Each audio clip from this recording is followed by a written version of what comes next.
the alley-oops at Keyshawn to the glory days at the stick. From who's got it better than us to brick by brick. It's always the 49ers way, from off-season to game day. Yeah, we talk back. It's the 49ers Cutback.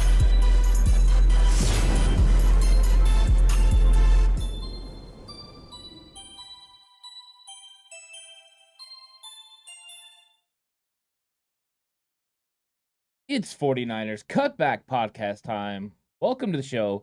Lots of news, so I had to go ahead and jump on here early because there's so much that's going on. Of course, the news that comes out earlier from Kyle Shanahan's press conference is that Jimmie Ward is likely going to miss the first game of the year with a hamstring strain. And it seems like the 49ers have been suffering hamstring strains all over the place. It was Daniel Brunskill recently that we heard about, Elijah Mitchell, Tarvarius Ward, Emmanuel Mosley. All these guys have been suffering from hamstring strains, but Jimmie Ward seems to be a little bit worse than everyone else's. And now there's a chance he might not make the week 1 game against the Chicago Bears. And what's up, Lou? Welcome to chat. It's very interesting, and the 49ers are going to have to make some decisions in the secondary. And I was fully expecting to come and talk about Jimmie Ward, but then the 49ers also announced that they have made some cuts. You know, they went ahead and they had to make their first cuts. They were getting ready to board a plane later today to head to Minnesota.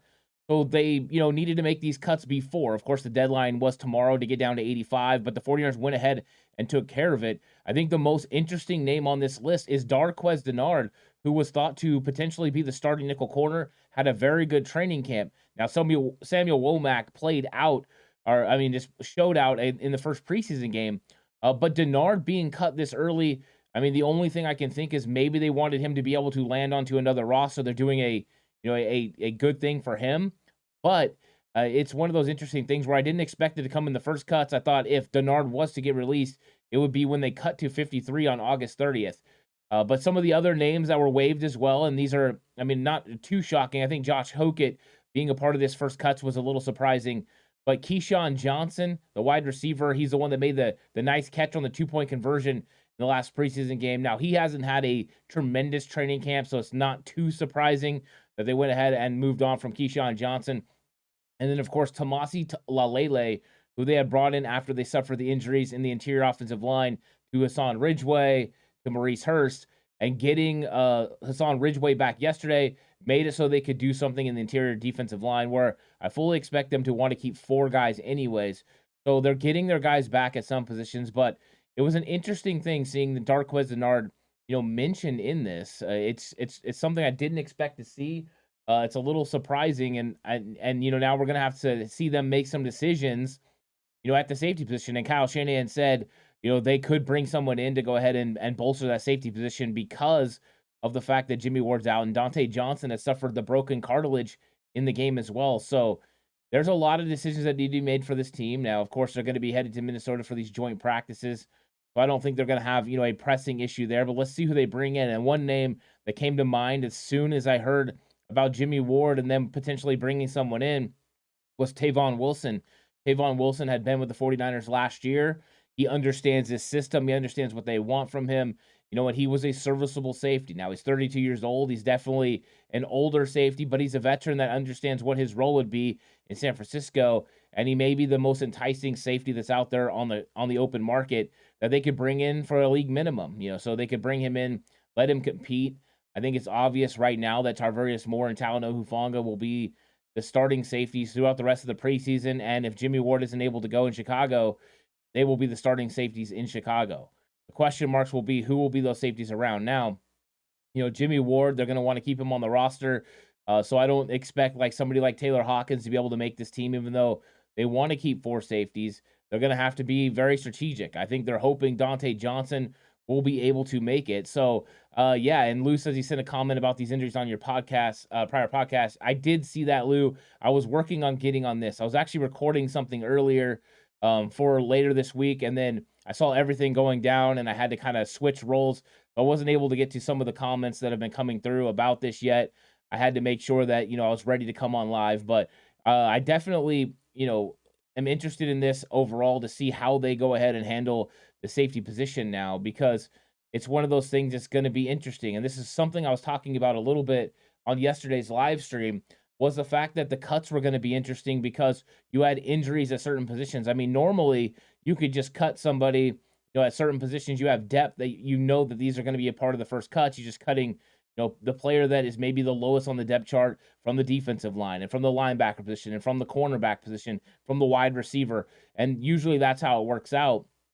But then you see a case like this where they're having injuries, and I started to wonder if they were going to be able to release a cornerback because you had Emmanuel Mosley, who's been dealing with the injury. Tarvarius Ward has been out as well. So you wondered if they had enough guys in the rotation. I mean, you just brought in King Crowley last week. So, I mean, King Crowley could have been a guy that you could see them go ahead and moving on from, but they didn't. It was Darqueze Dennard, and I thought them releasing Darqueze Dennard sent a strong signal about what their beliefs were in Darqueze Dennard. I mean, in Samuel Womack, I'm sorry. Samuel Womack had himself one heck of a preseason game, and I think they're feeling more and more comfortable, with Samuel Womack. And then my thoughts after that were, where exactly is Jason Verrett as far as, coming back and his development? How quickly will he be back? Will he be back week 1? Because moving on from Dennard made a lot of sense in that area. But Kyle Shanahan said he would be surprised if Verrett was ready for week 1, which means Verrett is probably going to start on the PUP list, which I think that is what we are starting to think and believe. It's been pretty clear so far that looks like he's going to be out for the first 6 games. So this is definitely interesting. And I have said in previous streams that I thought they were going to just decide between Dontae Johnson and Darqueze Dennard. They were going to keep one of those veterans. It definitely seems that the versatility, and Lou's talked about this a lot in chat and comments, the versatility of Dontae Johnson to be able to play safety and play corner could be what the 49ers are really looking for. They could keep him as part of this cornerback group and not have to worry about him, getting into the safety room depth. So there's a lot of decisions that are going to be made here, but the 49ers make their first cuts. They kind of move up, move on from a couple of guys, including Darqueze Dennard, he looked poised to be, a starter. So there's some definite things that are going to be happening. And what's up, Shane? How's it going? Decisions that need to be made here and the ramifications of. Ronnie Montoya says, such tight end is on the next bubble. I think a tight end could be. I wouldn't have been shocked if they would have went ahead and released Troy Fumagalli as a part of these cuts, with the fact that Charlie Warner came back, but they might be easing Charlie Warner in. They still don't want to play George Kittle very much during the preseason. You need to make sure you have enough pass catchers, and they had lost Jordan Matthews. I think if Jordan Matthews wouldn't have got hurt and he was still a part of this roster, you're right, they probably would have moved on from a tight end in this cuts. I think it is likely when they go from 85 to 80 from them to go ahead and move on from a tight end. They still have some decisions also to be made in the wide receiver room. They have a lot. Now, they cut Keyshawn Johnson, and some of the other guys have looked fantastic in that wide receiver room, and guys have been getting open. But Austin Mack, for instance, he's a guy that I've seen flash. His routes are pretty good in training camp, but he hasn't been able to hold on to the ball. The last day of training camp, he dropped a ball from Brock Purdy that hit him in the chest. And then again, and then in the game against the Green Bay Packers, he dropped a couple of passes. So Max got to pick it up if he's going to make it past that next cuts. But we'll see. And the 49ers made these cuts. They're ready to move on and go to Minnesota, but it's going to be interesting. Candy R says, doesn't matter how hard you try, you can never get rid of Dontae Johnson.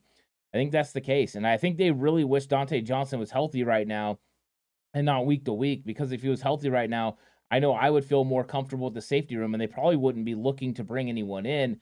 They know who's probably kicking themselves right now is Adrian Colbert. He went ahead and signed with another team like a week and a half ago, and he wanted to be on the 49ers so bad, but he wasn't able to do it. Now, what I am excited about that comes out of this, and it's the only kind of silver lining I can find, is the fact that we're going to get to see even more of Taylor Hawkins. I've been excited about Taylor Hawkins since they picked him up as an undrafted free agent, and I'm really excited about what I've seen in training camp. So let's see what Taylor Hawkins can do. Let's see what he can prove. Maybe it'll give him an opportunity to go ahead and be on this practice squad. And I think that, he can go ahead and show out because he's looked pretty good. He hasn't looked at the level of the other guys there, of course, including George Odom. And what's up, Gary? Welcome to chat. So I think that there's still development there that needs to come with him. But there's a lot of positions that the 49ers still need to address. And Ernest says, let's go. I just like to tell you, I do watch every show, but last week I was on vacation. I wasn't able to catch the live shows. I'm glad to be back. Glad to hear your voice, my man. Thank you so much, Ernest. Vacation, man, that's nice. Who doesn't love a nice vacation? I hope you had a good time. Hope you enjoyed yourself, and it's nice to have you back. 49er football is in full swing. We're going to have some of these updates coming up because it's going to be next week. It'll be next Tuesday. That they'll have to cut down to 80. So the 49ers need to make decisions, and some of these decisions get even more difficult with these injuries that continue to pile up. It's unfortunate, that you have to deal with injuries. And of the other names that are there, I think Hawkins was another one that surprised me. Not so much that he got released because you have Kyle Juszczyk, just that it happened right now, because it was last week that Josh Hawkins played every single snap. Now, the 49ers have been using tight ends to play fullback pretty consistently in training camp between Fumagalli, Tyler Croft, and Tanner Hudson. They've done that a lot. We know Ross Dwelley can do that. We've seen him do it. So I'm sure they're going to be working in Charlie Warner over the next couple weeks as well. But that's probably what they're going to go to. So you'll probably see a lot of fullback being played by these tight ends. I don't know how much we'll see of Kyle Juszczyk. I wouldn't expect to see very much of him against Minnesota. But I thought that one was a little interesting. Now, if it would have been next week, it probably wouldn't have caught me as much off guard. Keyshawn Johnson that one I saw coming. Tomasi Lelele as well. Those weren't very surprising. Lelele was a late add, and the only reason they really added him is because they had injuries in the interior defensive line. With Hassan Ridgeway coming back, there was just no reason, to keep another interior defensive lineman. It came down to Lelele or at Kevin Atkins, the undrafted free agent. And I think they want to see what Atkins can do, and potentially see if he's able to make this practice squad. They normally like to keep a young defensive lineman on the practice squad that can continue to develop. They've been doing this ever since John Lynch and Kyle Shanahan got here, and since Chris Kasarik has been here. So those are some things that I think we're going to see. And what's up, Mr. Corey? How's it going? Welcome to chat. I hope you're having a good one as well. Mr. Corey says Samuel Womack's time is now. It definitely appears to be the case. Samuel Womack will be the guy. My first thoughts were, how close is Jason Verrett to coming back? It doesn't appear Jason Verrett will be back anytime soon, so he's probably going to start on the PUP list, which means it's more than likely Samuel Womack's job. Now, let's see if they go ahead and slide one of these other corners to the inside. Maybe they're just high on Quantrez Knight. I do like Quantrez a lot. He's a guy that I've been excited about, and he's been getting those reps right behind Samuel Womack at the nickel corner spot. So we'll probably see those guys run a lot in the next game, and I really want to see them play against Minnesota because I've been excited about Quantrez, and he's one of those guys that's instinctive, that makes a lot of plays. So maybe they got some young guys that are going to be there. I really am excited about it. And what's up, Freddie McDre? Hope you're having a good one. And Ronnie says, Ant, thanks for all your hard work. I appreciate your grind. Thanks so much, Ronnie. Always appreciate everyone in the Cutback crew, and you especially coming through, leaving good questions. It's a lot of fun to have that interaction with everybody, and I've really been enjoying this so far, and I think there's just going to be more and more 49ers news that we're going to get to talk about, and what's really fun is we're getting really close to these games. These regular season games are going to provide a lot of conversation, so I'm excited. Lou says, how did you like West against Green Bay? I need to go break down West, Lou. So I started getting into the All-22 film a little bit, struggling a little bit, of course, with NFL Plus and the way that they break it down, but been getting into it a little bit. So I'm going to focus in on West. I'm going to focus in on this interior offensive line. So just from what I saw so far, he had moments, but I want to get really into it and watch every single rep. So that way I could get back to you with a better breakdown, because right now I feel like I don't have enough information from what I saw just by watching the broadcast. And I was getting into like Trey Sermon and that last night. So I haven't really got to get into West, but I will. I'll get into it. And what's up, EJ Hunter? Welcome to chat. Hope you're having a good one. Els, what's up? How's it going? I hope you're having a blessed day as well. Welcome to chat. And 49ers Fogies thought West was impressive. So that's it, and that's the thing. I want to get into it and watch his reps, watch how he did, because it's funny because I hear some people, like, we'll talk about Nick Zakelj, for instance. There are people that thought Zakelj had an impressive day. There are other people that thought he was absolutely terrible. So I want to get my eyes on him and watch those reps. And then I think I'll be able to really break it down. And 49ers Fogey says, where do you get the All-22 film? You can get it from NFL Plus. They put it up. It's not exactly the best right now. You'll get into it and it'll glitch. It'll flip back to a play, from the previous series. So struggling with it a little bit, but that's where I've been getting it. They did put it up this year. Last year was a real struggle. Had to actually reach out to outside sources to be able to pick up the All-22 film, but it is available. So if you have NFL Plus, it used to be NFL Game Pass, you do have access to the All-22 coaches film. It's a little bit interesting to find, but if you go up to the top when you first get in and you click on preseason, go to the game that you want to select. So 49ers versus Packers, down at the bottom of the right-hand side, it will say all 22 coaches film. You click on that, and then you can watch it. So that's how I've been watching it. Uh, L says, it was a breath of fresh air seeing Trey Lance hit that 76-yard TD pass. I'm confident that Jimmy G is not able to make that play.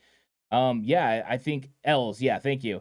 I think it is, exciting that Trey Lance was able to make that throw. Trey Lance has got a lot of ability, and that's something that we've seen on display during training camp. He every single day had one of those just plays that he made something big happen, and it may not have been a deep bomb down the field. It could have been something along the sideline, or even something over the middle where he threw it over a linebacker's head and then also, in front of a safety. And those plays always make you kind of sit up in your seat or, get on your tiptoes. It's an exciting thing to watch. So, yeah, I mean, that's something Trey Lance has done consistently. I expect to see that consistently from him. So I think you're on to something there, and I think everyone should feel excited about Trey Lance. And I think for the most part, everyone does, and that's why I tweeted yesterday when people were putting out his practice stats, saw his practice stats. I thought about caring, and then I just carried on living my life because really I don't care about stats at practice. These guys are getting out there and focusing on certain things. But yeah, so I mean, yeah, I'm going to get into the breakdowns of these all 22 films, and now I really want to get into the breakdowns of the safety position because we're going to have some decisions that need to be made there with Jimmie Ward, being out for a while. And I think that's a little frustrating. I wanted to see Jimmie Ward and potentially Talanoa Hufanga out there, but I do believe that Tarvarius Moore and Talanoa Hufanga can get it done. I do believe that those two guys together can start against Chicago and the 49ers can win. And that's one of the things that's really nice about the 49ers building depth is you can go ahead and get through some of these injuries. We'd have been in 2020, would the 49ers have been able to get through these injuries? At some positions, yes. At other positions, it could have been a real struggle. So I think the 49ers having that depth at safety is important. The problem right now is they've suffered multiple injuries at the position now between what's going on with Jimmie Ward and also Dante Johnson, who played a lot at safety at training camp. You're kind of struggling with this position. And that's the thing. When you have one position or you get hit consistently, that makes it tough. That's never a fun situation. That's when you have to go out and make moves. It looks like the 49ers are going to make a move at the safety position. What move that is, I don't know. There's not that many guys out there. But, of course, you just lost Leon O'Neal to injury just recently. Now Jimmie Ward, Dante Johnson. Those are the ones that are the toughest to overcome. And you've seen that at a couple of positions this year. So hopefully they'll be able to bring someone in. Maybe they can bring in, like I said earlier, a Tavon Wilson, a guy that's very, in depth with this defense and what they want to do. He played all last year for the 49ers. Of course, he had a couple injuries in that 32. He's not the youngest guy, but you're looking for somebody that can come in, get some reps, play in these games, understands what you want scheme-wise. And Tavon Wilson is definitely a guy that can do that and bridge the gap until Dante Johnson comes back. So that's nice. Mr. Corey says, if these injuries continue, we're going to have to suit up. And, no one wants to see that, all right? No one wants to see me suited up, even though I would love to pull a Dr. Disrespect and be out there in the 49ers uniform. That would be just the coolest day ever to be able to wear the red and gold and kind of go out there on the practice field. I would dig that. I have like 1 or 2 reps in me, Mr. Corey, and then I'm done. I'm finished. I'll be laying on the ground. I'll be like, I just need a can of corn. Just can of corn. That's what it'll be. It was nice seeing Trey Lance actually slide when he had the ball instead of taking unnecessary hits. You're right, Ellis. You're so right. It was nice seeing that, and that was his first slide, according to him. And I think you're going to continue to see him make those smart, heady plays because he's very intelligent. And he understands that he needs to protect himself because they're trying to go out there and win a lot of games. And he knows he has to be healthy. If he's not healthy, then they have to go to somebody else. So he understands what it means to be a starting quarterback. And I think that realization by Trey Lance should make everyone feel comfortable that he's a good decision maker. And he has proven to be a really good decision maker all through training camp. So, yeah. And Mr. Corey says, Tavon Wilson?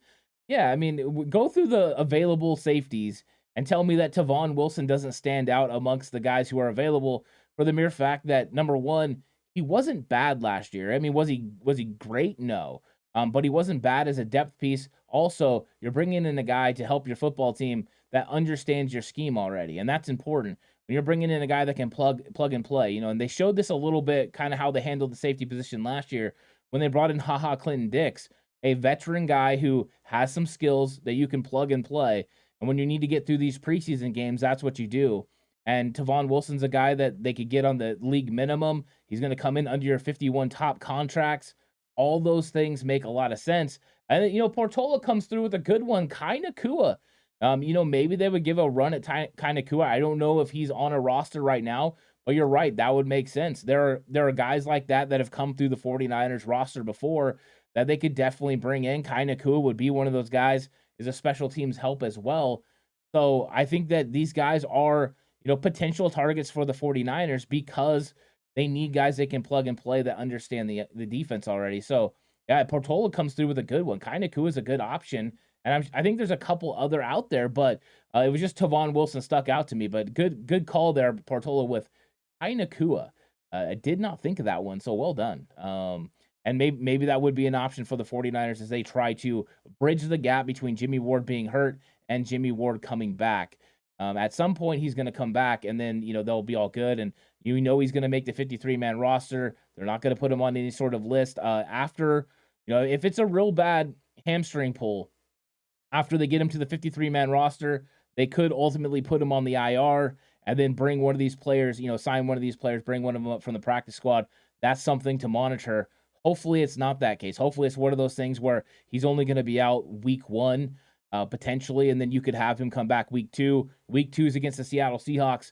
I do believe the 49ers could win the first 2 football games without Jimmie Ward because of the extreme depth that John Lynch has put together and how good this defensive line and cornerback group is together. They could definitely put pressure on the quarterbacks, especially Drew Lock, and Geno Smith. So I think the 49ers could win in that situation. It just makes it, a little bit more difficult because you want Ward out there. The versatility that he's able to display to go up and cover a guy in the slot. I mean, we saw Tarvarius Moore struggle. He opened the gate a little bit, let Doubs get to the end zone with that deep fade, and you don't want that from that slot fade. Jimmie Ward can stop those plays. Jimmie Ward has legit skills. Now, do I think Tarvarius Moore is going to improve that? I absolutely do. I don't think he's going to make that same mistake again. I think he'll have a better showing as we get through the preseason, but I think they can overcome these. It's just going to be more difficult. It's never easy when you're dealing with injuries, so hopefully they can. BB50 says, how is Drake Jackson? Drake Jackson is getting back to health. He's working through. He had that stinger. The stinger never feels good. Usually muscle soreness and things linger for a few days afterwards. So he's working back, but he's going to be fine. He's going to be able to go. That's good news. I've definitely had stinger before. They do not feel good, and they last for a little bit. It's painful, but the fact that Drake Jackson was already practicing is a good sign. So I think we're going to feel good. And Robert Aguilar says, hey, Ant, are you guys going to break down film this year? Yeah, I was actually starting to work on it yesterday, Robert.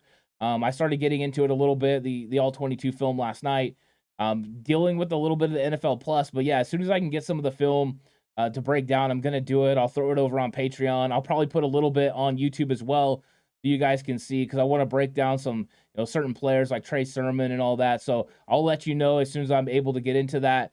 But right now I'm having a little bit of problems with NFL Plus and the way that it's kind of glitching. So I want to see what happens if I can get all the plays in one, or if I have to reach out to somebody and try to get them to give me film. But I fully expect to get in some film. I'm excited about it. And we're also going to be doing on Patreon a scouting report. So we'll look at the teams when we get into the season, the teams that the 49ers are going to play. We're going to go ahead and scout them, and that'll be available on Patreon. So, yeah, that's going to be coming your way. There will be some film breakdowns as well. Lou says, what I like about Womack, he believes in himself and he carries himself like a vet. Yeah. And he puts in the work. Shows up. He's one of the first guys out there. It's Hufanga, and then it's Womack. The only other guy that comes out as early as them is Quantrez Knight, the guy that's backing up Womack right now in the nickel corner spot. Those guys are out there getting work. They're the first ones at practice every single day getting work. And those are the guys that are showing out. And they're saying Womack is doing the same thing, as far as learning the defense and learning what his responsibilities are. Some of the things that he said after the press conference, talking about things are different at the top of the stem and at the top of the routes in the NFL with these receivers, I thought was a good sign. It means he's really paying attention, so I love it. Portola says, just read Kai is on the Jets and played a good game this last Friday, so no Kai Nakua. But thanks, Portola, for doing the research after you brought it up. I really appreciate that. 49er Gal says, anyone worried about the state of the Soldier Field for week 1? I think you have to be. That there's been a lot of reports about how bad that field is, and we know we've had the horror that was, 2020 when we went to the New York swing in weeks 2 and 3 and all the players that were hurt. So I think it is something to be concerned about, and I'm sure the 49ers are somewhat concerned. Hopefully the players don't think about that, because if you start thinking about it, you slow down, you don't play full speed, and then you can have other things come up. But I'm sure as far as a front office and a coaching staff, a training staff, they're really worried about what's going on in Soldier Field, and hopefully they figure it out, because the 49ers definitely want to stay healthy getting into week 2. And Mr. Corey says, as long as Ward is healthy for Denver in week 3, yeah, that one's going to be important, Mr. Corey, because Russell Wilson and that team is going to be hard to stop. I mean, they're a good football team. You're going to see a lot of familiar faces on the defense with K'Wan Williams and DJ Jones. Going to be the toughest, of the first 3 games for sure. So those are going to be some wild games. I think the Niners, have the opportunity. They got lucky with the way that the schedule worked out with these first 2 games. They're going to be able to kind of get through some of this. But I think it is a little bit of a struggle as they work into week 3 if they don't get back Jimmie Ward. And if Jimmie Ward has to go on IR, they won't have him back. And if they don't have him back, they're going to be playing Tarvarius Moore and Talanoa Hufanga. You just got to make sure you have depth. And luckily they have George Odom as well. Odom can come in there, and get some reps. He hasn't looked bad either. He's been flying around. So they're going to have some options. I fully expect Dante Johnson now to potentially make this roster and be up for those games. So Dante Johnson will probably be playing safety as well. So, yeah, I mean, we have options. That's the good news. The 49ers have options. It's not like last year where the cupboard was completely empty. I mean, the 49ers suffered so many injuries last year at the safety position. It was Tart, it was Jefferson, it was Tavon Wilson. All of them got hurt, and they had to go out and get a HaHa Clinton Dix. So they're definitely more equipped to handle injuries this year than they have been in the past. So I think they're gonna be okay, but it's definitely struggling. What's up, Always Faithful 24/7? Hope you're having a good one. Welcome to the chat. So I think that the Jimmie Ward thing is probably the thing people are most concerned about, and these cuts I don't think were surprising except for Darqueze Dennard. He's the one that was really surprising. And Eric Dane says they saw Womack get 2 picks and immediately cut Dennard. LOL. Yeah, I think that they did see Womack play well. I still have question marks about Womack and run fits. I think he's going to continue to get better at that. I want to see that development as we go through the rest of preseason. But as far as coverage, he looked really good. The things that you've heard D'Amico Ryan say about him looking, sticky and being right on these guys is something we saw. Man coverage wise, Womack is one of the better corners on the team. He can definitely handle it. I want to see him get even better as far as instincts in zone coverage, but he's an exciting guy. He really is. So I think that there's some excitement surrounding Womack, and I think that they're probably trying to give Dennard an opportunity to land with another team by cutting him early. Just fully expected him to be a part of the last cuts if he was going to be cut. I actually thought he would be on this roster early, start at the nickel corner spot, and then at some point Womack would take over. But maybe Womack's far exceeded expectations and is ahead of schedule. And if so, that's good news for the 49ers. Potentially Spencer Burford and Samuel Womack could be making big impacts as rookies. You have to feel really good about yourself. The 49ers go get Spencer Burford in the 4th round, Womack in the 5th round. Once again, late round success for the San Francisco 49ers. Ben V says an ugly field may make the Bears game closer than it should be. That's the case. What you hope is that you can go ahead and win ugly football. You're going to get that run game going. You're going to play really tight defense, put pressure on Justin Fields. So I think it could be really difficult for the Bears to get any sort of an offense going. They don't exactly have the most explosive wide receivers. There's no more Allen Robinson. I think it's going to be difficult for them, especially if Ward and Mosley are back. Jimmie Ward probably won't be there, but if you have those 2 cornerback back, it could help a lot. So I think you're going to continue to watch these injuries and all these strains and soft tissue injuries. But if they are able to get those guys back with Tarvarius Moore and Talanoa Hufanga, they should still be able to beat the Chicago Bears. I think they can get it done. Golden Dragon says, with all these injuries, I got shoulder issues and also my foot. I'm perfect fit to play for the Niners. Well said, Golden Dragon. That's pretty funny, actually. Always Faithful says, keep evolving, Ant. Thank you so much. I really appreciate that. Cali Native says maybe the shift at cornerback to safety or work out some players to bring in. Yeah, Kyle Shanahan kind of brought up the fact that they were probably going to bring in a safety to bolster depth. Then they'll have to make another decision as far as the roster. But I think you're right. They could go ahead and bring somebody in. I think Tavon Wilson makes the most sense for me, the way that he fits already in the system playing for the Niners last year. Doesn't mean that's who it's going to be. They could go another way. They could also, hopefully Dante Johnson, he's week to week. I think if he wasn't hurt, they wouldn't even be concerned. It would be Dante Johnson that filled that void. Then they would still be 5 deep with Taylor Hawkins, the free agent from San Diego State. But yeah, they're probably going to bring someone in. Let's see who they bring in. Hopefully it's Tavon Wilson, because I would feel really comfortable with him coming in and playing these games. And what's up, Coach Tim? I hope you're having a good day. Welcome to chat. Bobby Mira says, who else is worthy at nickel, though? It's pretty much just Samuel Womack. And, they haven't really been doing anything. Quantrez Knight has looked good, the undrafted free agent from UCLA. I've liked him a lot. I've been a big fan of him so far. So those two guys right now have been working on the interior. Let's see. Maybe I'll break down Quantrez Knight's film now, because we know they've made some decisions, so we can get into that a little bit. But, I mean, other than that, could they potentially move one of these other guys inside? Could it be time for Deommodore Lenoir to finally go inside? I'm not sure, because they're going to have some decisions to make on the outside. There's just a lot of outside corners on this team, and somebody's going to get cut. Golden Dragons throwing out there. Tariq Castro-Fields can play lockout nickel corner. We haven't seen Tariq Castro-Fields play on the inside at all. Every single day I've been there, he's been playing outside. I haven't seen anything from training camp that showed me Tariq Castro-Fields was going to be a nickel corner. I know there was a lot of belief that he could do that, but we just haven't seen that yet. BV says Womack seems to be a ball hawk. Yeah, Womack and Quantrez Knight are ball hawks. They go find the football. They're aggressive from the nickel corner spot, both good at blitzing. Questions are run fits. How are they going to do in run fits? And I think that's something we're going to have to find out. And Cali Native says Dennard Kid will be a nickel backup maybe. Yeah, we'll see. And Tim says Tarvarius Moore looked terrible against the pass when we replaced Ward. I'm sure that's going to be the solution. I think that he's going to be a little bit better. That was not exactly the best reps I've seen him have. I've seen him look a lot better at practice. So I think that there were some situations that he went in and he didn't play with the best technique. So he's going to have to improve on those. But he's going to get an opportunity to go ahead and practice against, some really good players with Minnesota in these joint practices. And they'll get to assess where Tarvarius Moore is. And if he starts getting smoked by Justin Jefferson and those guys, then maybe they can go ahead and make a move. We'll see. Freddie McDray says, what other young players do you see unseating a vet? I mean, besides Spencer Burford, handling what happened here with Daniel Brunskill, I don't really see another one. I don't, because there's nobody that's going to unseat anyone in the linebacker room. I don't see a defensive lineman being able to get that done this year, because I don't think Drake Jackson's going to be ready to start.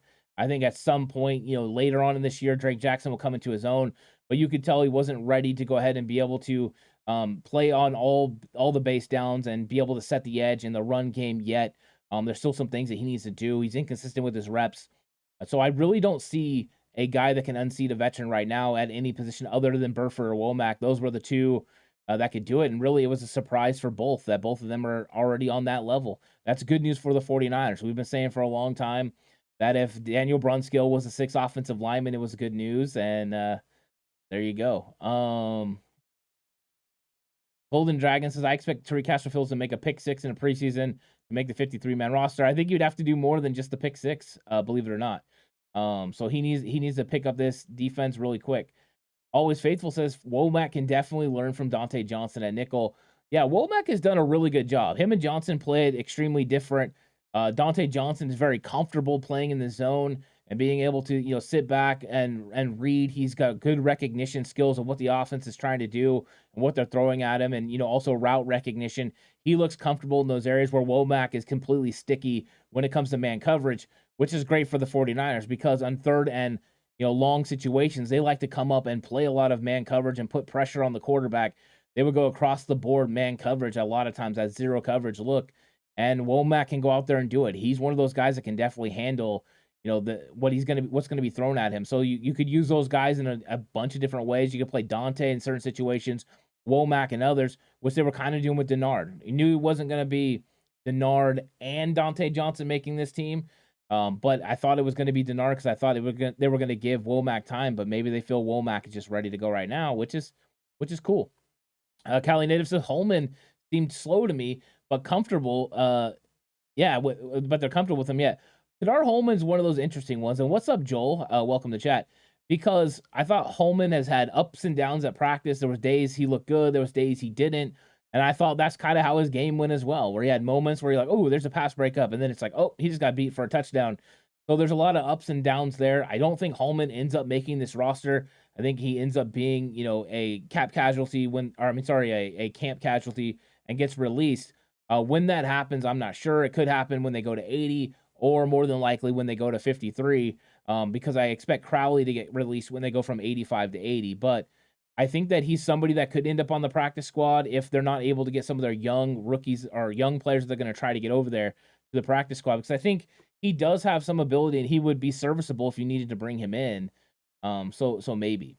Ellis says, I read that the 49ers had the top third most injured roster last year, and they still made it to the NFC Championship game. I'm praying for a healthy season in 2022. Right now, luckily, these injuries are happening in preseason. It's not the regular season, which is nice.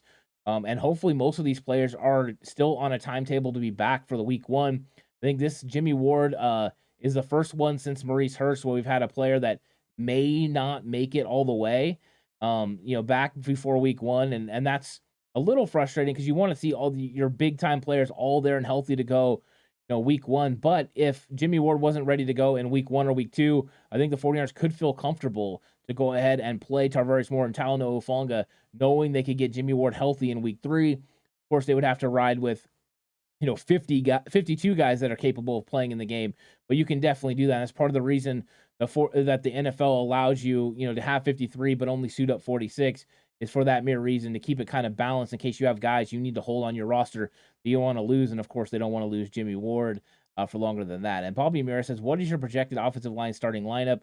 I think right now it's gotten a lot of clarity because of the injury to Daniel Brunskill. So I think it's going to be Jake Brendel at center with Spencer Burford and Aaron Banks at guards, and Trent Williams and Mike McGlinchey if McGlinchey's healthy at the tackle spots. I think if McGlinchey isn't healthy, then the question becomes, you roll with Daniel Brunskill coming off injury. I think normally if this injury had happened, Brunskill would go to tackle and they would work him versus Colt McKivitz. But I think in the end, it ends up being Colt McKivitz because Brunskill's not healthy yet. But Brunskill, McKivitz, one of those guys will play right tackle if McGlinchey's not healthy. Hoping McGlinchey's healthy, and if McGlinchey's healthy, he's in my projected starting offensive line. I think it's a really good one, especially against the run. I'm excited about that group overall because we've seen how good Burford and Banks looked in week 1. They have to keep duplicating that performance. They have to keep getting better, but they can. Tim says Moore by now should have technique down, but Russ, I agree with the factor. Womack, Lenore, I think maybe Holman will get some reps there to see what they can do. Very quick cornerback might fit. Yeah, I mean, they definitely have options. So they have guys that they can try to fit into certain roles. I don't know who they're going to move to safety. I think Taylor Hawkins is going to get an extra run, which I'm excited about because I do like Taylor Hawkins a lot. So maybe he'll get even more reps than he got, in the previous weeks. And that's a good news for him. And that's good news for the 49ers because I think he's a nice young player that's had a really good training camp. Callie says, can McCrary Ball play safety? Kid has lots of heart. McCrary Ball actually was a safety in college, and they're translating him to linebacker. I don't know if they'd want to send him back to safety, but potentially. And what is up, Horst? How's it going? He says, my guy, using my break to watch the live stream. Really appreciate you jumping on. Welcome, Horst. Yeah, so I mean, McCrary Ball was a safety. I don't think they would move him back. I think that could stunt his growth a little bit, but you never know. I know he looked really good when he made the interception and had a nice return afterwards, so that was good. Seen one here. I wanted to see it. Cali Native says Sermon or Mason. I like Mason better so far. I think I want to take a look at the film a little bit. I started to watch Sermon. I didn't think there was a lot of opportunities for him in that game. There wasn't a lot of holes for him to run. I did see him make a mistake where he stretched an outside zone too far and didn't get vertical quick enough. So those things I'm going to watch. I thought Mason had 2 very good carries to start his set. I thought those were very fantastic. And then his last 2 reps, I wasn't as excited about, where I felt like he got the ball and he kind of just started, juggling his feet back and forth and wasn't very decisive on getting vertical right to the line of scrimmage early. So those are things I want to see both of them get better at. But both of them have a traits that you really like. Now, Sermon's vision has gotten so much better. If this was Sermon from last year, you're right. Mason would completely beat him out. But I think it's a little bit closer now because Sermon has definitely changed his vision and been able to get more vertical. He definitely fits the 49ers run scheme better this year than he did last year because of all the development that he's made. BB50 says, Ant, who do you see making the roster? Sermon, Hasty, or TDP? I think it's going to be Sermon and TDP to go along with Jeff Wilson Jr. and Elijah Mitchell. I think those end up being the four guys. I think JaMychal Hasty gets waived, and I think also Jordan Mason does. Unless Jordan Mason and JaMychal Hasty continue to have really big performances, I won't put it past them. I'm just saying, for what I saw at training camp right now, what I saw in the first preseason game, that is the most likely. But Jordan Mason has been pretty impressive, and I think he's got an opportunity. We'll just see if he can do it. And what is up, 49ers Faithful Forever? Welcome to chat. Always good to see you in here. Callie says Skule got smoked in the game. Skule did not look good. The first play, the inside move, he absolutely gets beat. It ends up being a sack because Trey Lance has to climb the pocket. The second play, which Trey Lance ends up throwing a touchdown pass to Danny Gray on, he gets absolutely picked up. He allows the defender to get into his chest plate and drive him back. Luckily, Danny Gray won early and Trey Lance got the ball out quickly. It ended up working out for the Niners. But yeah, Justin Skule has struggled during training camp, and those struggles were very evident in the game as well. And Lou says Ant won't commit yet on Mason. No, I won't. And the reason is I haven't seen enough. And in fact, I've seen good reps and I've seen bad reps. And I'm always going to be consistent on that. You know that, Lou. If Mason comes out and he shows out and he plays, to the level at which I believe is good enough to make the team, I'll say it. And I have no problem saying that. I keep all these guys. I don't have any preconceived notions when I went out to training camp about who these running backs were. And I've seen some of them develop, and Mason's gotten better. But the amount of reps, I know a lot of people weren't out there, but the amount of reps Mason got was not very much. The reps that you saw him get in the preseason was pretty consistent with what we saw him get at practice. There's just not a lot of reps for Jordan Mason right now with the 49ers, the way that they've been working in these other guys. Now, with Elijah Mitchell and Jeff Wilson Jr. being out for the most part, those reps have increased a little bit. With added reps, maybe he'll show even more. So I am still excited about Jordan Mason. I've been curious to see what he would do as far as breaking tackles. He showed some good vision in the game. So, yeah, I really like him. Let's see. Ellis says, was anybody also impressed with the backup quarterbacks? Yeah, I think so. I think both guys look pretty good. Overall, comfortable with them. The quarterback ratings were over 100 for each of them. Sudfeld being in the 130s. So you can't hate on that. You got to love it.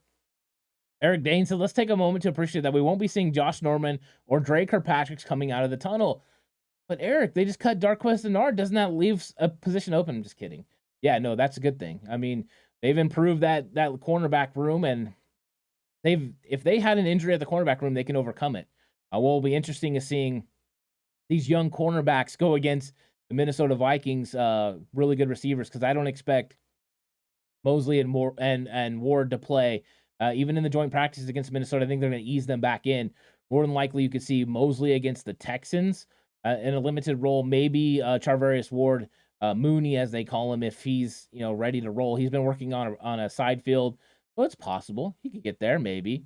Callie says Sermon looks like he's running scared to me. Too tentative ever since the concussion. At least he can catch the ball decent. Yeah, he's really improved in the passing game.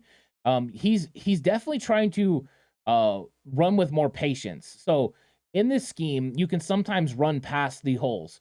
So what he's doing is he has a little bit of a different trait because he doesn't have the speed of the other running backs. He's using patience. He's letting the wash happen. In his zone, what you're doing is you're looking for a hole to open. Sometimes it'll open outside. Sometimes it'll open behind. You let that clear, and you're looking for that spot. So I think he's showing patience. So sometimes it appears that he's being tentative when really he's trying to be patient. And that's what he has to do. He has to be patient, get vertical, find that hole, and get going. Yeah. And Howard Blake says, will Charles Omenihu break out this year? I think he's poised for that Arden Key role. He's going to be playing inside and outside. I think the fact they didn't play him in the first game shows you how much they believe Charles Omenihu is going to make an impact on this team. I think him and Samson Ebukam are going to have big seasons for the 49ers. What's crazy is both are going to be free agents in the offseason, and they're probably going to get big contracts. So the 49ers are more than likely going to get some comp picks because I don't think they're going to be able to bring both of them back, which is maybe one, but not both. And that's a good reason why they have Drake Jackson. That was why it ended up being a really great pick. Tim says we could move Ball to box safety and Hufanga back to free safety. That would give us a good chance, but time will tell. They could bring back someone who has been in camp. I think we got one on PUP too. Yeah, I think it's more than likely they bring someone in, then switch someone position. I think they do like McCrary Ball at linebacker, and I think they see him as an eventual replacement for one of these guys if something happens. I mean, uh, Aziz Al-Shire, Dre Greenlaw, one of them might not be with the roster next year. Demetrius Flanagan-Fowles might not be on the roster next year. Crazy to say, but you're going to have somebody that can take over those roles, and that's why they brought in Jeremiah Gemmel. They brought in Saguna Luby, and they brought in McCrary Ball, all athletic guys who can run. Gemmel not as fast as the other ones, but McCrary Ball athleticism is through the roof. He's looked really good in pass coverage, and he's getting better in run fits. I'm excited about him overall. Now, Oren Burks will probably potentially be one of those starting linebackers next year, but they're going to have some decisions to make, so we'll see. Callie says, I like tight end Hudson's effort. Seemed like he did well. Tanner Hudson has come on through training camp. Early on, Tanner Hudson was an afterthought, but by the end of training camp, he was definitely pushing Ross Dwelley for tight end 3. That's all until Charlie Warner came back. It's unfortunate, but Charlie Warner is probably going to be one of these top 3 guys. I don't think Dwelley or Hudson are going to have a chance to make it, but Hudson's definitely been pushing, and Hudson's looked pretty good. So the 49ers definitely have a guy that could, if they want to, put on the practice squad. Hopefully he would sign there, because I think they could bring him up during the year if they needed somebody in case of an injury. I think he would do really, really well. Always Faithful says, that's true, Ant, regarding Mason's reps, not enough. It hasn't been enough, and I think part of the reason is they just have so much depth, and they want to put so much time into Trey Sermon and TDP, and you see TDP consistently get a little bit better with every rep. He's still got a lot of growth, and I think that's one thing that they know they need to work on. Even the play where he had a really nice cutback against the grain, he cut back and he had guard leverage. The guard had the right positioning. If he continues going left, he's going to have himself a 4 or 5 yard gain in the hole, and maybe more depending on what happens when he gets to second level. He cuts back and he gets like 3 yards. So it wasn't great vision on his part, but he's learning, he's developing. I think that's what you want from these reps. Tim says, Ant, what happened with Dennard? Why did he get cut? Do you know? I don't know for sure. I really don't. And what's up, Paul? Welcome to chat. My thought process was, this was a little surprising because I really thought Dennard was going to be a part of this roster early on. I thought at some point they would turn to Samuel Womack. I thought it was more likely during the season, though. The fact that they've decided to move on from Dennard means they had decided to keep Dante Johnson because of versatility reasons. So they cut Dennard now, maybe, to allow him the opportunity to get on with another team. That is my thought process, because I thought overall he's looked pretty good. He hasn't played bad. He's been consistent. But yeah, it was a little surprising to see it happen now. And Danny says, trade Jimmy G. Needs to happen soon, like Jimmy G, but he needs to go. Jimmy to the Giants makes sense. Daniel Jones was not signed for the 5th-year option. Right now, I don't know what makes sense for Jimmy G. I think they're waiting on what happens in Cleveland with Deshaun Watson. Once that comes to resolution, I'm sure we'll hear some sort of resolution for the 49ers, but they have until August 30th really to make a decision on Jimmy Garoppolo, and it doesn't appear that they're in any rush to make anything happen. So until then, I think we're just going to see Jimmy Garoppolo being around, but no one will probably have to see him anymore. So I mean, no resolution for Jimmy Garoppolo. It'll come at some point, I'm sure. And Lou, have a good one. Thanks for stopping by. I really appreciate it. Always have a good time talking with you. And Tim says Gemmel did some good filling in there versus the run. Yeah, Gemmel playing that Mike linebacker spot did pretty good. The problem is he's got like a guy like Demetrius Flanagan-Fowles who was playing fantastic. Flanagan-Fowles has looked really good. Now, it will help him that Curtis Robinson is hurt. It's unfortunate for Robinson, who's trying to push to be the 6th linebacker and make this roster, because they are 5 deep and potentially 6 or 7 deep if you count McCrary Ball and Curtis Robinson, and that's not including Gemmel. Linebacker group is stacked. The 49ers have one of the best scouting departments when it comes to linebackers. They do such a fantastic job. Every year they bring in guys who are undrafted or late round picks that end up being big time players for their team down the road. 49ers Faithful Forever says Burks was everywhere in the preseason game, always around the ball. Exactly. Burks looked good. He's fast. He's big. He's strong. He's physical. All attributes that you want from the 49ers linebacker room. And not to mention, he's one heck of a special teams guy. So you got to love that. Paul says they seem to give running backs more than 1 or 2 chances to show what they've got. Yeah, they're going to give probably an extended run to all these guys again. I don't know if we'll see any Jeff Wilson Jr. in Minnesota. Likelihood that they don't, which means you're probably going to see Trey Sermon again. You'll see TDP. Now, I hope they kind of mix it up let TDP run against, the 1/2s for Minnesota and let Trey Sermon run with a different group. I want to see how they move these guys around, if it alters the production that they have. I'd also like to see them do that with Nate Sudfeld a little bit. Maybe have Sudfeld play more in the third and fourth quarter and have Brock Purdy play early on. That way they're going against different competition. I think it's just fun to watch when these guys are playing against different players with different skill sets. You get a really good idea of where they're at, because when you're playing against threes, you have the opportunity to make more plays. There's more holes open, and I think that's something to consider when we're watching these guys and breaking down film. How much of it was them making a play and how much was it, the competition at which they're going against. So Tim says Burks, yes, played well. We still have Odom too, who can play safety. Gemmel was 47. 59. Robinson was slow on coverage recognitions. Yeah, so they just moved Robinson to outside linebacker within like the last week of training camp. It was something I had actually talked to John Chapman about.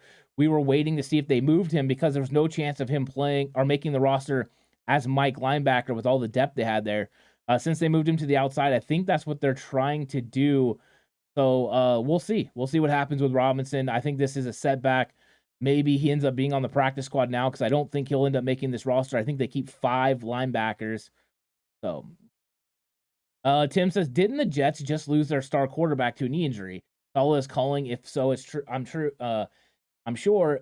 He ended up having a torn meniscus, so he's not going to be out an extended period of time. He's going to miss the first part of the season, but they'll probably just roll with Joe Flacco until Zach Wilson's able to come back. They dodged a bullet there. If it would have been an ACL, I would have fully expected them to call Kyle Shanahan and John Lynch, and I think Shanahan and Lynch would have worked with the Jets very nicely. They do like Saleh. I think Jimmy Garoppolo would have felt comfortable going there and being in that system with Mike LaFleur. That would have made sense. Luckily, though, Zach Wilson's not hurt seriously. We don't want a young player like him hurt, and he's a really tremendous talent. I want to see what he can do in this league. But, yeah, that would have made a lot of sense for the 49ers if Zach Wilson would have been hurt, and I think it would have made sense for Jimmy too. Callie says, West played okay at center, too, but I like to see him against some ones. Yeah, I think that, West is one of those guys. He's probably not going to get very many reps against, the better players. He's always going to be one of these guys that's lower on the list. Now, he was more consistent on his snaps than Keaton Sutherland. Sutherland was taking the 3 snaps. So that's what Gary's saying in chat as well. Sutherland looked a little shaky, and they had been working Sutherland in at guard recently. Sutherland had been playing guard. West had been playing guard. They've been trying to figure out this 49ers offensive line and giving these guys opportunities to make this roster. But yeah, I really do think that right now West might be the better option than Sutherland, even though Sutherland played for Forrester. So there's that comfort there. Brendel played for Forrester. Sutherland played for Forrester. So he's comfortable with these guys. I think Sutherland's enough of a veteran that he'll fix the snap issues that he had with Nate Sudfeld. But they'll get it done. And thanks, Gary. Gary's saying, hey, we got 21 for 53. So if you haven't had a chance to hit that like button, if you would do me a favor and go ahead and hit the like button, I'd really appreciate it. And if you're watching and you haven't subscribed, you would subscribe. We're on a push for 3K. I'd really appreciate that so much. So thank you for taking that time. Really, really does mean a lot. And John, what's up, Sac Francisco, says Robert Kindiche must make this team. He owes us at least one season. I enjoy Robert Kindiche. I enjoy his energy that he brings to this team. I think he is the guy that is right behind the 4 guys that should make this roster. I don't know if they're going to keep 5 on the interior. I think they might keep 7 on the outside, because I don't think they want to lose Jordan Willis, and I don't think they want to lose, any of these other edge rushers and like Kamoko Toure. Those guys have been playing really good.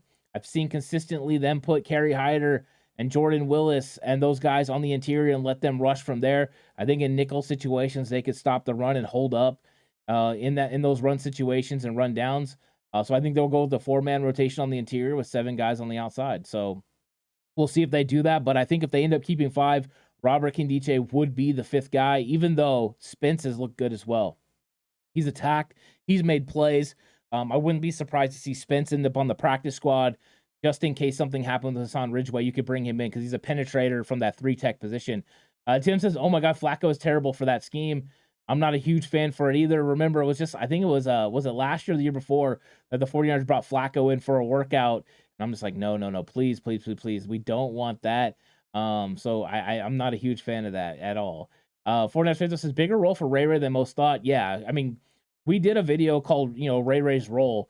where we really broke down what we thought Ray Ray's role was going to be in Kyle Shanahan's offense. And I think that it's going to be a big role. The fact that they were instituting, the Deebo Samuel wide back role yesterday in installation, and they had some parts for Ray McCloud in it as well, where he lined up in the backfield. Just being out at training camp, I had seen him run a reverse, run a fly sweep, catch a screen, run ghost motions. Just in those manners already, the fact that they put him in the backfield now doesn't surprise me. I think Ray Ray's role is going to be a little bit more vast than people thought, and using him to take some of those plays away from Brandon Ayuk, because Ayuk isn't always the best at running the reverses, the fly sweeps. He sometimes stretches things too far. Ray Ray's a more natural, gifted runner, behind the line of scrimmage and in those roles. So I think it frees up Brandon Ayuk to be just what he is, which is a really good wide receiver who runs really good routes. So I think that they're finding roles for these guys that make sense. And Kyle's been looking for a multitude of guys that he can use in this area. And I wonder how many third downs we get, Ray McCloud in the backfield or Deebo Samuel in the backfield. It could be fun. I'm excited. Tim says McCloud played a lot with Gray because no starters in the game, but I loved how the new guys played. Yeah, those guys have looked good all training camp. Ray McCloud has looked better than Danny Gray. Even though Gray made the big time play in the game, that was exciting. Consistently, McCloud has been making a lot of plays. 559 Fishing says, are you worried about Ray Ray's fumble? A little bit. I mean, if I had been seeing it in training camp, him putting the football on the ground consistently, I would be even more worried. But I didn't see him fumble very much at all at training camp. So I think Ray Ray's fumble, I'm going to chalk it up to being just a bad situation that the coaches can coach him up on. But I am excited that he has the opportunity to get better right now, that it was in the preseason. It wasn't in the regular season, but definitely you have to fix that, because Kyle Shanahan, number one, can't stand turnovers. Number two, those sudden changes are bad for your offense and bad for your defense. You want long drives, you want consistency, and the way that you're going to get those is by securing the football. So if he continues to fumble, it will definitely have me worried. But that one fumble on that play, I'm not as worried about. But I'm telling you right now, Fishing, if we get next week and he fumbled again, come back, because I'll be tremendously worried about it. I do not want to see fumbles at all. Tim says, can DJ look like he had something to prove? I like that. He's good in our D-line and Coach Kasarik. Yeah, I like him. I do like Kendiche. I like his energy. I like what he provides this football team. I've been excited about Robert Kendiche so far. I think it's going to be tough to make this team, but I think he's the next guy. I really do. Zach Francisco says, the NFL been to see Deebo, B.A., George Kittle, Danny Gray, and Ray Ray on the field at the same time on some plays. Yeah, crazy, right? I did see that tweet from you, John, that Zach Francisco. You're right. There's going to be some situations where you're going to see all these guys out on the field together. And I think you're going to see a variety of different matchups all throughout the year. You insert, take out Danny Gray, put in Jawan Jennings. I think they're going to do it a multitude of different things. The crazy part is who's going to be in the backfield, right? I mean, it could be Deebo Samuel in the backfield.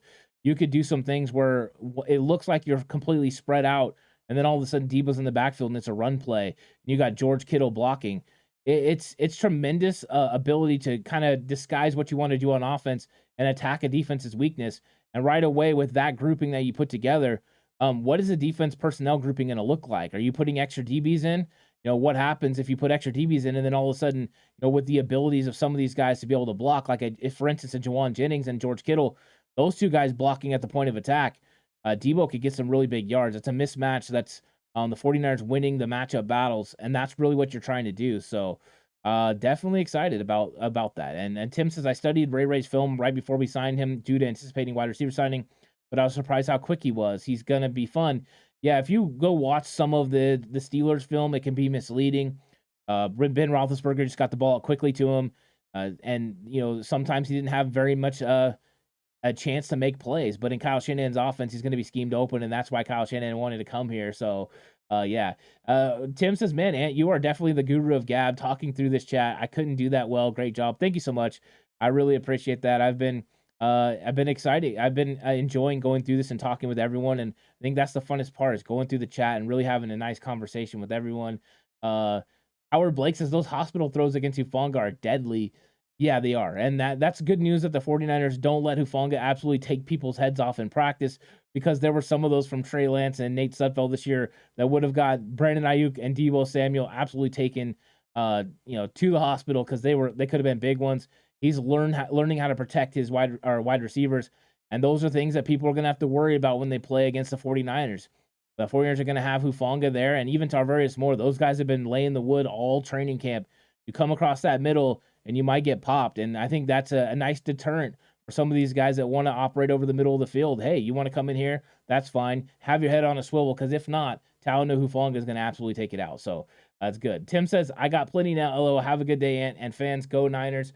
And actually, I'm going to be signing off as well, getting close to hitting an hour, and I've really enjoyed this chat. Thanks, everyone, for coming through and talking about the cuts. Darquez Dennard, of course, released in a surprise.